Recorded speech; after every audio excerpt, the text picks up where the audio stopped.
ये कहानी शुरू होती है एक ऐसी दुनिया से जो पहले से ही बिखर रही थी। कई सालों से इंसान हालात से, गरीबी से और आपस की जंग से लड़ रहे थे। सिलसिला तूफान और वोल्केनोस फटने की वजह से ये दुनिया तबाह हो रही थी। इन सारी चीजों से तो इंसानों ने सरवाइव कर लिया, लेकिन फिर अचानक हुआ एक बहुत ही अजीब हमला। रात के अंधेरे में मैरी अपनी सोल्जर्स की एक टीम लिए आसमान में एक फ्लेयर लॉन्च करती है, जिससे मैदान में रोशनी हो जाती है और दूर से एक कान फाड़ देने वाली चीख सुनाई देती है। ये आवाज ब्रेकर की है। ये वो बड़े बड़े और खतरनाक मॉन्स्टर्स हैं जो दुनिया की तबाही के बाद जमीन को फाड़कर जमीन के नीचे से निकल आए थे। जैसे ही ये मॉन्स्टर्स हमला करते हैं, मैरी और उसकी पूरी टीम्स अपनी जान की बाजी लगाकर इन मॉन्स्टर्स से लड़ने लग जाती हैं। जिसके बाद यहाँ से कहानी सीधा 15 साल आगे चली जाती है। दुनिया अब पूरी तरह बदल चुकी है। मैरी अब भी जिंदा है और अपने पति जॉन और उनकी छोटी बेटी विला के साथ रह रही है, क्योंकि मैरी एक सोल्जर है। वो अक्सर मिशन पर रहती है, इसलिए विला को पढ़ने और सिखाने की जिम्मेदारी जॉन की है। जॉन इस टाइम विला को समझा रहा था ब्रेकर्स के बारे में। विला पूछती है कि क्या ये एलियंस हैं? जॉन बताता है कि ये एलियंस नहीं है। वो बताता है कि ये ब्रेकर्स हमेशा से जमीन के नीचे ही छुपे हुए थे। फिर जमीन फटी और ये लोग बाहर निकल आए। जिस जगह से जमीन फटकर ये लोग बाहर निकल कर आते हैं, उस जगह को दी स्टिच का नाम दिया जाता है। ये जो अभी एटॉमिक हमले हुए हैं, उन्हीं की वजह से वो बैरियर टूट गए, वो स्टिच खुल गए, जहाँ से ये ब्रेकर्स आने लगे। खैर, विला को भी इन ब्रेकर्स के बारे में सुनने में कोई इंटरेस्ट नहीं था। वो अपनी डैड से कहती है, मुझे किसी हीरो की कहानी सुनाई ना। चलें कोडियक की ये कहानी सुना दी। कोडियक एक लेजेंडरी हीरो था, जिसके बारे में कहा जाता है कि उसने अपनी कुल्हाड़ी की एक वार से 100 ब्रेकर्स को मार गिराया था। मेरी भी जब घर आती है तो वो विला को बहुत सी चीजों की कहानियां सुनाती है, जिस तरह फूलों की, जानवरों की और रंगों की। लेकिन इस तबाह हुई दुनिया में ये सारी चीजें खत्म हो गई थी। ये लोग अपना फैमिली मूवमेंट एंजॉय कर रहे थे कि एकदम से उनकी पूरी बिल्डिंग जोरदार झटके के साथ हिलने लगती है। बाहर मिलिट्री ट्रक्स आ जाते हैं और अनाउंसमेंट होती है कि उन्हें फौरन यहाँ से निकलना पड़ेगा, क्योंकि यहाँ पर भी अब ब्रेकर्स आ रहे हैं। ये लोग जो इस टाइम विला की बर्थडे मनाने की तैयारी कर रहे थे, एकदम से सारा माहौल बहुत ही ज्यादा गर्म हो जाता है। मैरी जल्दी से विला को गिफ्ट देती है और फिर फौरन यहाँ से निकल जाती है। ये लोग जब नीचे पहुंचे तो मैरी को पता चला कि इस मर्तबा बहुत ही सख्त रूल्स बनाए गए थे। सोल्जर्स को अलग गाड़ियों में जाना था और उनकी फैमिलीज को अलग। इस तरह मैरी अपनी टीम के साथ चली जाती है और जॉन और विला दूसरे लोगों के साथ ट्रक में चले जाते हैं। रास्ते में एक आदमी जॉन के पुराने जख्म को देखकर डर जाता है। उसे लगता है कि जॉन इन्फेक्टेड है। इस दुनिया में अगर वो मॉन्स्टर्स यानी ब्रेकर्स किसी भी इंसान को काट लेते थे तो उसे इन्फेक्टेड कर देते थे, और फिर वो इन्फेक्टेड हुए इंसान एक अजीब से मॉन्स्टर्स में बदल जाते थे, जिन्हें हाइब्रिड कहा जाता है। जॉन सबको यकीन दिलवाने की कोशिश करता है कि वो इन्फेक्टेड नहीं है। यहाँ तक कि वो तो लोगों से ये भी कह देता है कि अगर मेरे अंदर इन्फेक्टेड लोगों वाला कोई एक भी असर नजर आ गया तो मैं खुद ही अपनी जान ले लूंगा और बाकी सबकी जानों को सेफ रखूंगा। ट्रक अंधेरे रास्तों से गुजर रहा है और बाहर धमाकों की आवाजें आ रही हैं। डर को कम करने के लिए लोग कोडियक की कहानी डिस्कस करने लगते हैं। जॉन विला को समझाता है कि इस कहानी में लड़ाई मैटर नहीं की थी, असल चीज वो उम्मीद है जो कोडियक के अंदर थी, और उसी उम्मीद के चलते उसने सभी लोगों को मार दिया था और हमें भी वही उम्मीद रखनी होगी।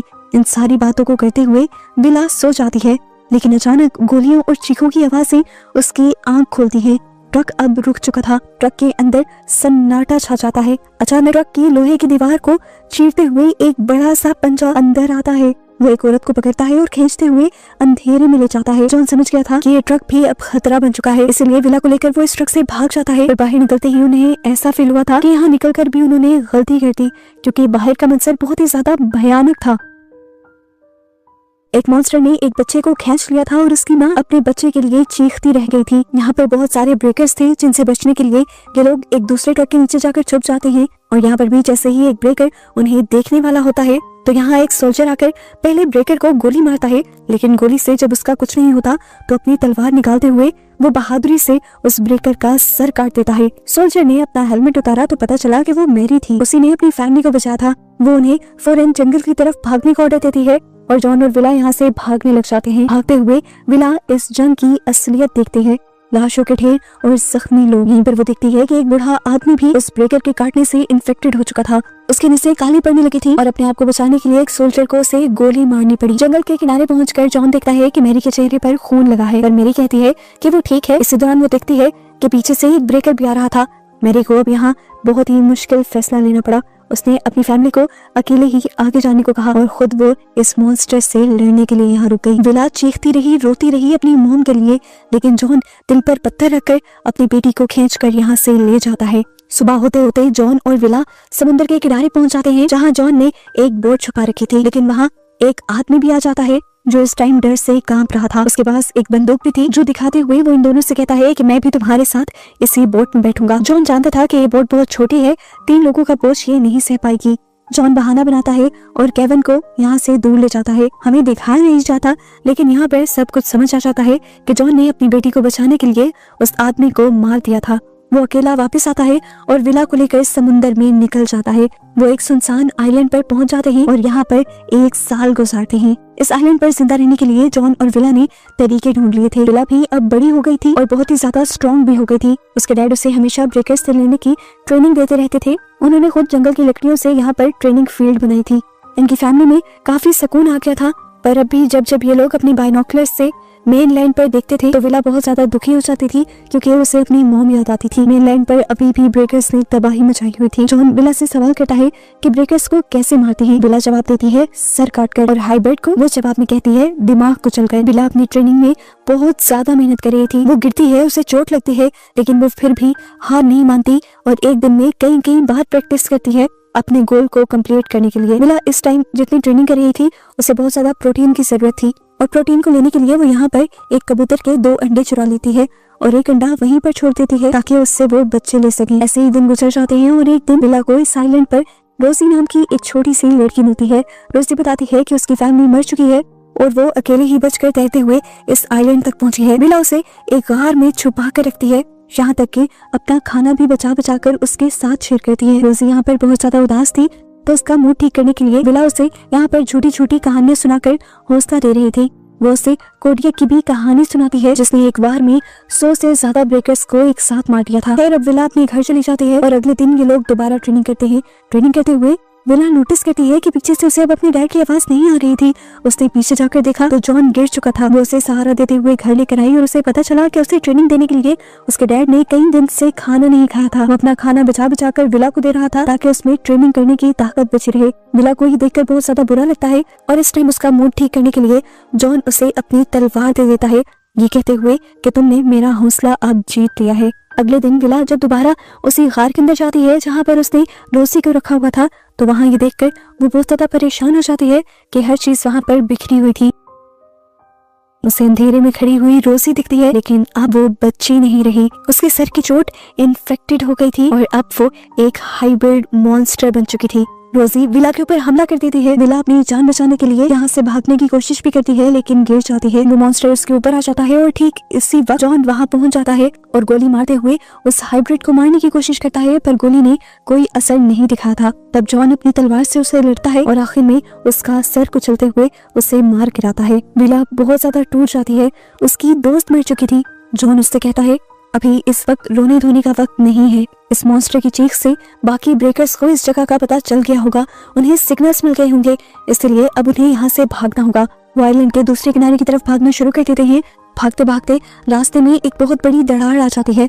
विला तो उसे जंप करते हुए पार कर लेती है, लेकिन जॉन पीछे ही रुक गया था क्योंकि यहाँ पर रोजी का भाई भी आ गया था जो भी मॉन्स्टर बन चुका था। विला के डैड उससे लड़ भी नहीं पा रहे थे क्योंकि वो बहुत ज्यादा जख्मी थे। उन्होंने यहाँ पर एक इमोशनल फैसला लिया और विला से कहा कि तुम अकेले ही आगे बढ़ जाओ, पर विला के लिए ये करना बहुत ज्यादा मुश्किल था, इसलिए वो वापस आई और उसने जिंदगी में पहली मर्तबा एक मॉन्स्टर का मुकाबला किया और अपनी तलवार से उस मॉन्स्टर का सर काटकर अपने डैड को बचा लिया। वो जब यहाँ से जाने ही वाले थे तो उसने देखा कि बिना सर का ये मॉन्स्टर अभी भी उससे लड़ने के काबिल था।